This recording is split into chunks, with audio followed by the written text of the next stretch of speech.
Un petit lynx roux s'endormait chaque nuit en serrant contre sa poitrine un jouet en peluche en forme de poisson.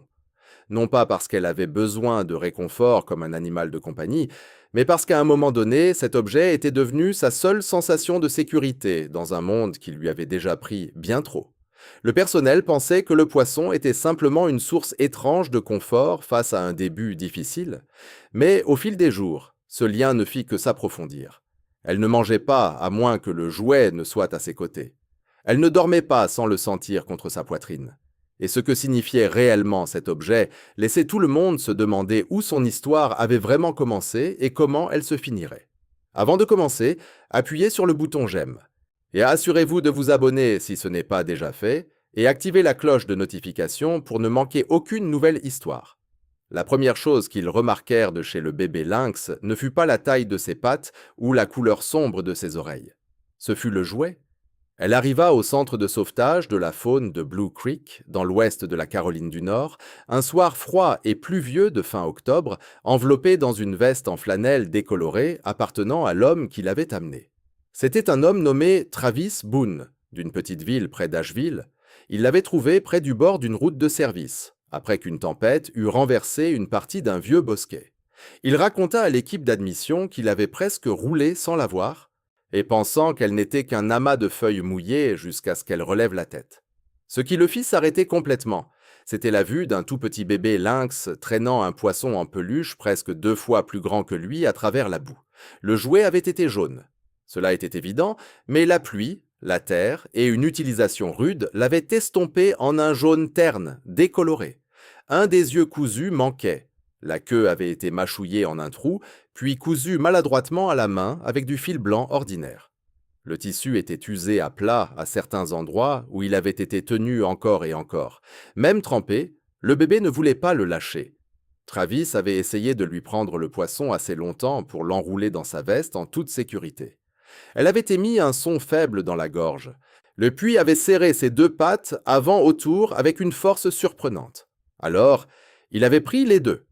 Lors de l'admission, le personnel bougeait avec le calme efficace qui vient des années de manipulation d'animaux sauvages blessés. La responsable de la réhabilitation, Nancy Whitaker, prit d'abord le bébé lynx. Nancy avait 58 ans, était prudente, pratique, et connue pour rester calme même lorsque la situation devenait difficile. Elle vérifiait les gencives, les yeux, la respiration, la température du bébé, pendant que la technicienne vétérinaire Colleen Meyer notait les détails sur la fiche. Bébé lynx femelle. Environ 4 mois. Sous-poids. Déshydratation légère. Fractures évidentes absentes. Légères abrasions à l'épaule droite. Respiration laborieuse mais stable. Possession lors de l'admission. Et un jouet en peluche en forme de poisson. Colleen sourit presque en écrivant cette dernière partie, mais l'expression disparut rapidement lorsque le bébé bougea. Même à moitié consciente, elle tourna la tête jusqu'à ce que son menton repose contre le jouet, puis poussa un long souffle tremblant. Nancy l'avait aussi remarqué. « Laissez-le avec elle, dit-elle. C'est ainsi que tout commença. Le bébé lynx, bientôt nommé Minnow à cause du poisson en peluche, fut placé dans un chenil de récupération calme, loin des ailes plus fréquentées du centre. La pièce abritait les animaux nécessitant moins de bruit et de manipulation. Il y avait un hibou à face barrée, avec une blessure à l'œil dans un coin, un renardeau roux en convalescence après une gale, et de l'autre côté du couloir, et un jeune raton laveur qui bavardait à tout le monde comme s'il payait un loyer. Mais Minot ne se souciait pas de tout cela. Elle se préoccupait du poisson. Si le jouet était niché sous ses pattes avant, sa respiration ralentissait. S'il glissait trop loin, elle se réveillait d'un coup. Si quelqu'un la soulevait pour changer la literie ou l'examiner, elle tournait son corps vers lui jusqu'à ce qu'on lui rende le jouet. Au début, personne ne s'en fit trop. Les animaux traumatisés fixent souvent des choses étranges. Une serviette, une odeur, un morceau de corde, un coin particulier d'une cage. Les bébés sauvages qui ont perdu leur mère s'attachent de parfois à des objets durant leur rétablissement, car ces objets deviennent la seule routine stable qui leur reste. Ce n'était pas sain dans un sens normal, mais c'était compréhensible. Et Nancy avait vu des renardeaux orphelins dormir uniquement contre un castor en peluche. Elle avait vu un faon se calmer seulement lorsque la vieille musique country passait doucement d'une radio près du bureau de l'infirmière. Il y a quelques années, Un corbeau gravement blessé avait refusé toute perche sauf la poignée d'un râteau cassé. Donc, un bébé lynx avec un poisson en peluche mâchouillé ne semblait pas impossible. Ce qui ressortait, c'était l'intensité de l'attachement. Minot ne voulait pas toucher à la nourriture sauf si le poisson était à proximité. Quand Colin essayait de lui donner à la main avec une pince à travers les barreaux du chenil, le bébé reniflait à peine les petits morceaux de lapin, sauf si une patte reposait encore sur le jouet. Lorsqu'on lavait le jouet après un accident, Minot faisait des cercles serrés, la bouche ouverte, son anxiété grandissant si vite que Nancy ordonna d'arrêter de le nettoyer et de le rendre à moitié humide. « Ça ne vaut pas le stress, dit-elle. Le personnel s'adapta. Ils réchauffèrent le jouet avec des couvertures pour qu'il ne refroidisse pas après le lavage. Ils gardèrent un chiffon de rechange à proximité lors des examens, mais ne l'utilisèrent jamais, sauf si c'était absolument nécessaire. Colin répara même une couture déchirée un après-midi, pendant que Minot dormait après la médication, utilisant une aiguille et du fil du kit de couture du bureau. Elle le fit aussi soigneusement que si elle refermait une plaie. Personne ne rit de cela.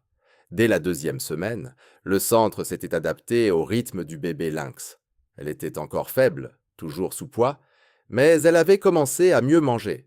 Son pelage, et autrefois rugueux et fin, montrait une petite brillance lorsque la lumière l'éclairait.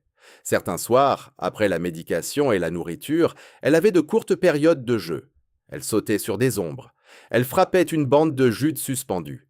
Une fois, elle sauta de côté en voyant son reflet dans la porte du chenil, se surprenant tellement qu'elle recula droit sur le poisson, s'asseyant dessus. C'était la première fois que Colin riait à haute voix près d'elle. « Elle a du tempérament, » a dit Colin. Nancy hocha la tête, mais ne répondit pas. Nancy avait mal jugé trop de cas en se laissant trop tôt envahir par un sentiment de soulagement. La rescousse n'avait aucune information claire sur l'origine de Minot. Travis l'avait trouvé seul. Il n'y avait pas de tanière à proximité qu'il aurait pu localiser, et les agents de la faune de l'État qui cherchaient dans la région avaient en trouvé des signes de dégâts causés par la tempête, des débris éparpillés et un trou d'arbre effondré qui aurait pu servir d'abri. Mais il n'y avait ni mère, ni frères et sœurs, ni explication fiable pour le jouet. Ce détail gênait tout le monde. Un poisson en peluche n'avait pas sa place dans les bois. Quelqu'un avait touché la vie de cette chatonne avant même que le centre de secours ne l'accueille. Peut-être s'était-elle aventurée près d'une maison. Peut-être quelqu'un l'avait gardée illégalement pendant un court moment. Peut-être un enfant l'avait trouvée et voulait bien faire avant que tout ne tourne mal. Peut-être s'était-elle échappée d'un endroit où elle n'aurait jamais dû être. Aucune de ces théories ne semblait correcte. Mais le poisson restait le seul fait tangible. Il était ancien, réparé par des mains humaines, et aimé bien au-delà de la raison. 3 semaines après son arrivée, les progrès de Minot ralentirent. Au début, c'était assez subtil pour que seule Nancy le remarque. La chatonne finissait moins de nourriture le soir. Elle dormait plus profondément le matin, ses séances de jeu devenaient plus courtes. Lorsqu'elle sautait pour attraper le banc de jute, elle n'atteignait pas tout à fait la hauteur de la semaine précédente. Colin pensa que cela pouvait faire partie de la récupération. La guérison était irrégulière. Les bébés sauvages poussent un peu souvent fort pendant 1 ou 2 jours, puis s'effondrent. Mais ensuite, les chiffres changèrent. Minot perdit du poids. Pas une quantité dramatique au début, juste assez pour assombrir l'atmosphère dans la pièce. Quand Nancy regarda la balance, elle ajusta le plan de repas. Ils augmentèrent les calories. Ils vérifièrent à nouveau la présence de parasites. Ils répétèrent les analyses de sang. Quand les résultats furent de retour, il y eut des choses qui ne correspondaient pas à un simple revers de récupération. Les marqueurs d'inflammation étaient erronés. Certaines valeurs n'avaient pas suffisamment changé pour susciter des inquiétudes. Le vétérinaire consultant, le docteur Mark Ellison, arriva tôt le lendemain matin pour l'examiner lui-même. Le docteur Ellison avait 63 ans, des épaules larges et n'était pas facilement déstabilisé. Il avait passé 3 décennies à traiter la faune sauvage et les animaux d'élevage dans 3 États. Il avait la voix que les gens faisaient immédiatement confiance, et ce qui était utile car ses propos étaient souvent difficiles à entendre. Il observa Minot pendant 10 minutes avant de la toucher. Elle était allongée dans sa cage, le poisson tiré sous son menton. Ses oreilles frémissaient quand il entra, mais elle ne se leva pas. Même quand Colin ouvrit la porte, Minot ne fit que lever la tête et la regarder avec des yeux fatigués, dorés. « Ce n'est pas normal, dit-il doucement. L'examen fut doux et bref. Minot le supporta, mais à peine. Quand les doigts du docteur Ellison se mirent à parcourir son abdomen, il s'arrêta. Puis il appuya à nouveau, plus lentement cette fois. Nancy vit son visage changer. « Qu'est-ce que c'est » demanda-t-elle. « Je sens quelque chose, » dit-il. La pièce devint silencieuse. En 48 heures, Minot fut transporté dans un hôpital vétérinaire spécialisé à Raleigh pour des examens que le centre de secours ne pouvait pas faire sur place. Colin l'accompagna dans la camionnette de transport. Le poisson en peluche resta blotti contre Minot tout le trajet, car même pendant la préparation à la sédation, la chatonne se débattait pour garder contact avec lui. Les résultats du scanner furent communiqués cet après-midi-là. Plus tard, Colin dit qu'elle savait avant que le docteur Ellison ne parle, parce que personne dans la salle d'imagerie ne bougea pendant plusieurs secondes après que les images furent affichées. Les spécialistes avaient déjà vu ce genre de motif auparavant. Plusieurs masses, une progression agressive avancée pour un si jeune animal. Il n'y avait pas d'option chirurgicale satisfaisante. Oui, à pas de plan de traitement offrant une vraie chance. La chimiothérapie, même tentée, achèterait probablement plus de douleur et de confusion que de temps. Cancer, pas un cancer suspect, pas peut-être un cancer agressif, avancé, ce genre de diagnostic qui fait que les personnes formées restent silencieuses parce qu'il n'y a rien d'utile à dire dans les 5 premières secondes après l'avoir entendu. Colin s'était assise dans une chaise en plastique dans le couloir, devant la salle de consultation, et pleura dans ses mains. Elle détestait faire ça en public. Détestait. Mais l'idée que cette petite lynxette était arrivée en traînant son poisson en lambeaux dans la boue, déjà à court de temps, la frappait plus fort qu'elle ne l'avait prévu. Nancy ne pleura pas avant plus tard.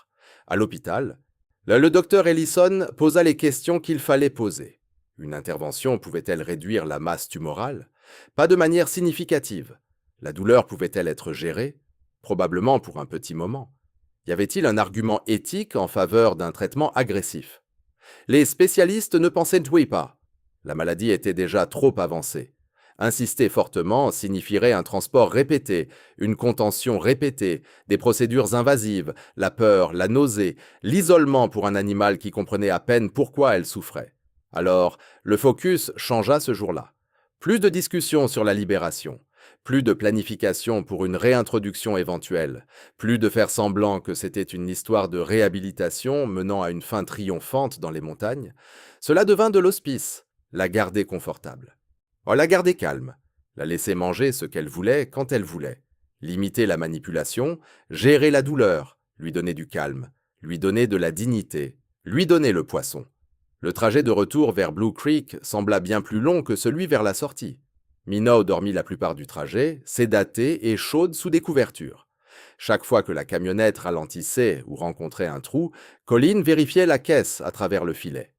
La petite lynxette ne se réveilla jamais complètement, mais une patte restait accrochée au poisson en peluche, comme si même le sommeil ne pouvait pas l'arracher. De retour au centre, le personnel adapta tout autour d'elle.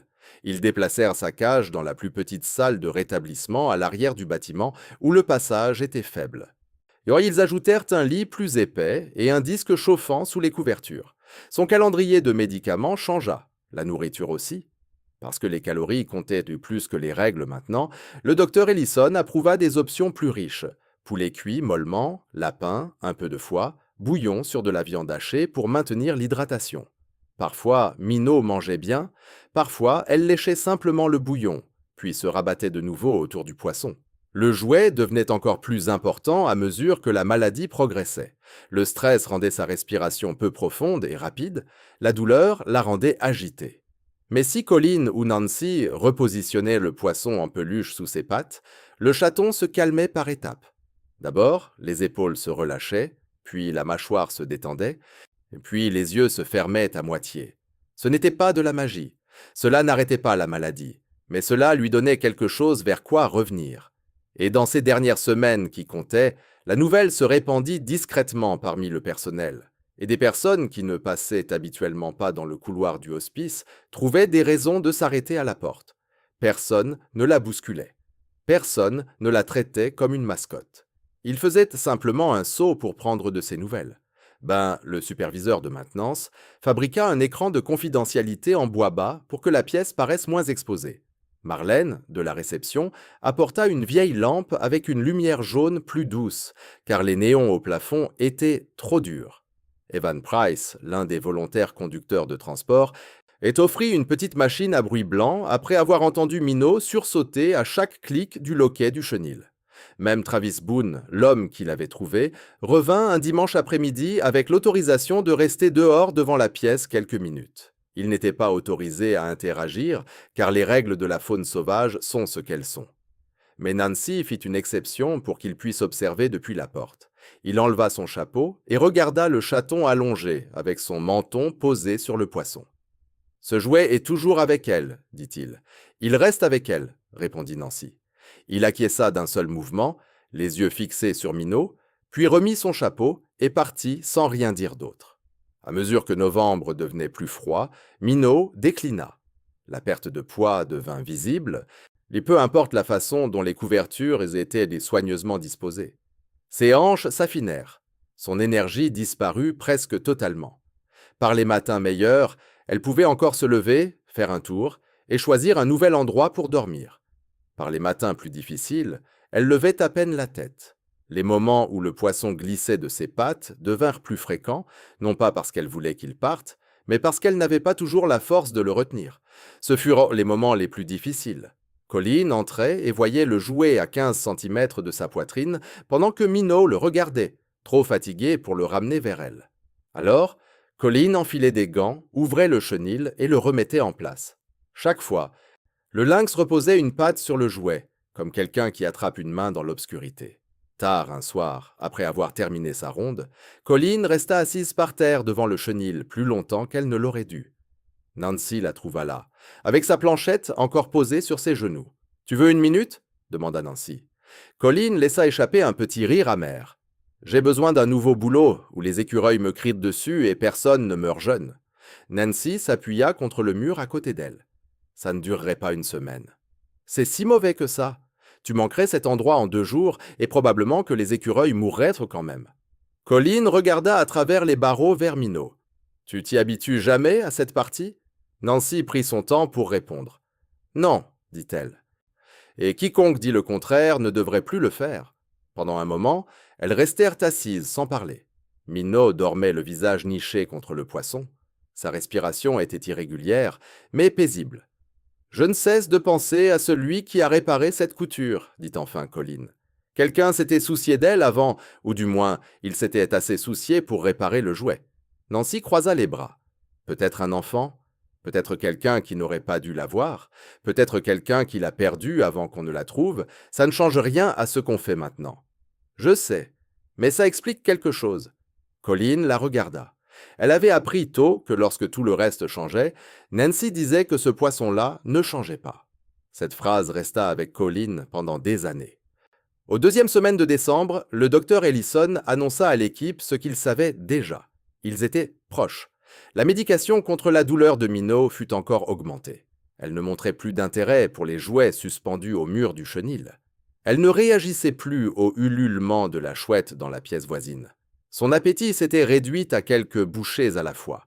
Pourtant, si le poisson était placé contre sa poitrine, elle mobilisait toute la force qu'il lui restait pour l'enrouler autour. Le centre avait connu de mauvaises fins auparavant. Ils avaient perdu des animaux après une chirurgie, lors de tempêtes, pendant le transport, à cause d'infections, de blessures anciennes qui avaient été trop tardives à traiter, ou à cause de cruautés humaines trop graves pour être réparées. Mais il y avait quelque chose dans le calme de Minot qui touchait profondément les gens. Elle ne se débattait pas, elle ne rugissait pas, elle ne sortait pas avec la force sauvage que l'on attend d'un lynx. Elle se contentait de s'accrocher à la seule chose qui lui avait fait sentir en sécurité. Le dernier matin, le ciel était clair et froid. La gelée avait givé l'herbe autour du terrain derrière. Nancy arriva avant l'aube et vérifia Minot en premier, comme elle le faisait toujours. La pièce était sombre, sauf la lampe jaune. Minot était réveillé, mais très immobile. Ses yeux suivirent Nancy brièvement. Sa respiration était peu profonde et espacée, plus qu'elle ne l'avait été la veille au soir. Le poisson était niché sous ses 2 pattes avant, même si une patte s'était faiblement glissée sur le côté. Et Nancy appela Colleen et le docteur Ellison. Quand ils arrivèrent, Minot n'avait pas bougé, sauf pour respirer. Colleen s'assit près du chenil et parla doucement.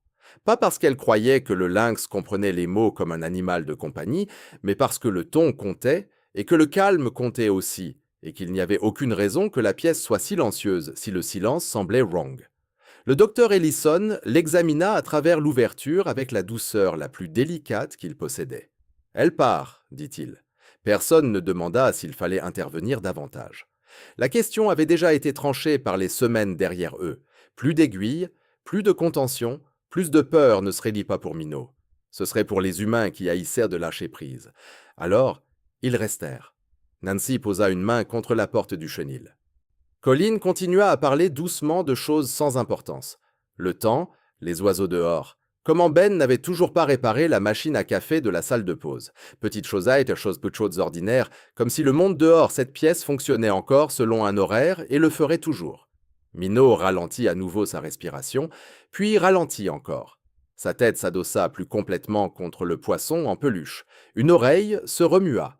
Un dernier souffle la quitta dans une expiration douce, presque silencieuse. Et c'était tout. Pas de lutte, pas de panique, pas de dernier brusque tournant, juste le silence. Colleen cessa de parler en plein milieu d'une phrase et se couvrit la bouche. Nancy pencha la tête. Le docteur Ellison vérifia le pouls, bien que tous le sachent. Après un instant, il dit « Elle est partie ». La pièce resta silencieuse longtemps, même après des années de sauvetage, même après des pertes plus bruyantes, plus sanglantes et plus injustes.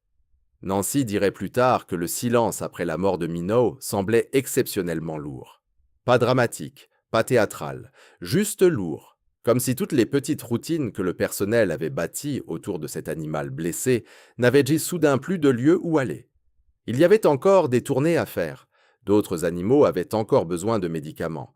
La renardeau hurlerait pour le petit déjeuner, qu'on ait envie de le servir ou non. Mais pendant ces quelques minutes, tout le centre semblait se figer autour du petit corps recroquevillé sur un jouet en poisson usé. Ils l'inhumèrent cet après-midi-là sur une colline boisée derrière le centre de sauvetage, du là où les animaux non relâchables et ceux morts en soins étaient des postes parfois enterrés lorsque la politique de l'État et les circonstances du cas le permettaient. C'était un terrain privé, bordé de pins blancs et de chênes nus, surplombant un ruisseau étroit, qui donnait son nom au centre. Le sol était dur à cause du froid, et Ben dut aider à creuser. Colleen enveloppa Minot dans un linge en flanelle propre. Avant de le fermer, elle remit le poisson en peluche dans les pattes, avant du chaton, exactement comme il l'avait reposé de son vivant. Une patte retomba naturellement dessus. Nancy regarda, mais n'intervint pas. « C'est comme ça qu'elle part, » dit Colleen, la voix tremblante. Nancy hocha la tête. « C'est comme ça qu'elle part. » Il n'y eut pas de discours. Personne à Blue Creek ne tenait à ça. Mais l'équipe resta ensemble une minute après que la tombe fut recouverte. Le docteur Ellison enleva ses gants et les glissa dans la poche de son manteau. Ben se racla la gorge 2 fois et détourna le regard. Marlène pleura ouvertement.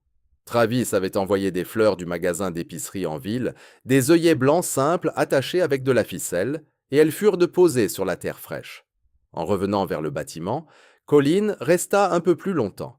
Le centre de sauvetage pouvait être un endroit difficile si l'on croyait que chaque histoire devait être rachetée par la survie. La sauvetage de la faune ne fonctionnait pas ainsi. Parfois, un animal guérissait et repartait dans la forêt. Parfois, une aile cassée se réparait. Parfois, un ourson retrouvait ses pattes. Parfois, l'amour. La compétence et la médecine se combinaient pour offrir une nouvelle chance. Et parfois, non. Parfois, tout ce qu'une équipe pouvait faire était de réduire la peur, soulager la douleur et faire en sorte qu'une vie se termine avec une certaine paix. Cet hiver-là, Mauve transforma le centre de façon petite mais durable. La salle de soins palliatifs conserva la lampe jaune. Ben construisit 2 autres paravents pour de futurs patients. Marlène lança un fonds pour les fournitures de soins de confort. Des choses non essentielles en apparence mais profondément utiles. Des couchages doux, des ventilateurs peu bruyants, des substituts en peluche pour les orphelins, des plaques chauffantes, des serviettes supplémentaires, un détergent sans parfum.